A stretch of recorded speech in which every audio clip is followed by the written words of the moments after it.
আসসালামু আলাইকুম। একটা কথা না বলিয়া পারলাম না।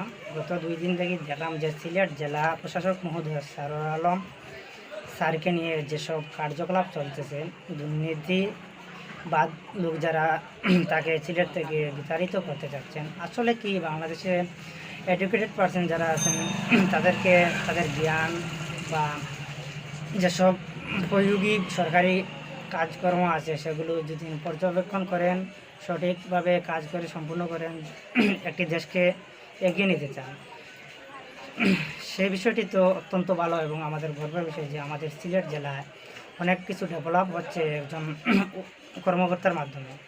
তখন যদি না আমরা ওনার বিরুদ্ধে সবসময় লেগে থাকি এবং ওনার যেসব কার্যকলাপ ভালো, অত্যন্ত ভালো দিক, এসব না দেখে আমরা যদি তার বিরুদ্ধে অভিযোগ তুলি এবং তাকে বিতাড়িত করার চেষ্টা করি, এসব আসলেই খুবই লজ্জাজনক বিষয়। আমরা সিলেটবাসী তা মানি না, তার বিরুদ্ধে আমরা প্রতিবাদ জানাই, ধিক্কার জানাই।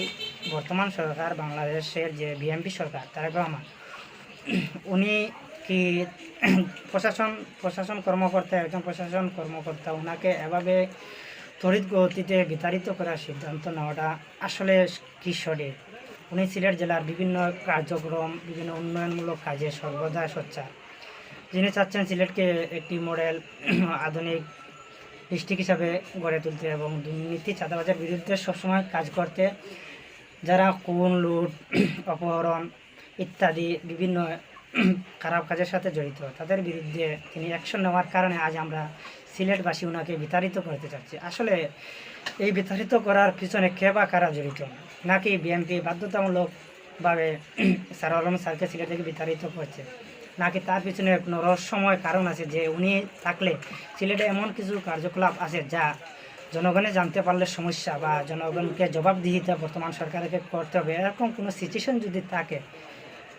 আমি আশা করি এরকম কোনো সিচুয়েশন না থাকার কথা, বিষয়টি বড় না। অবশ্যই হয়তো থাকার কারণে ওনাকে সিলেট থেকে বিতাড়িত করতে বর্তমান সরকার এরকম উদ্যোগ নিয়েছেন। আসলে আমরা চাই না কখনো জ্ঞানী মানুষ এক জায়গায় তাকে কোন ভালো কাজ করে তাদের ভালো গুণগুলো আমরা তুলিয়া ধরি।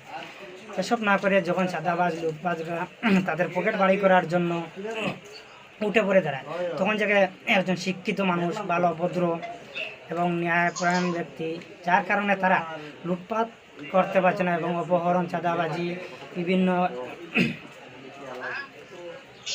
অসন্তুষ্টজনক কাজ করতে পারছে না, তখন তাকে বিতাড়িত করার জন্য সিলেটের কিছু সংখ্যক লোকও জড়িত আমি সম্ভবত অনুভব করতে পারছি। আসলে কে বা কারা জড়িত এটি সরকারের বিষয়ে প্রশাসন ভালোই জানে কী কারণে ওনাকে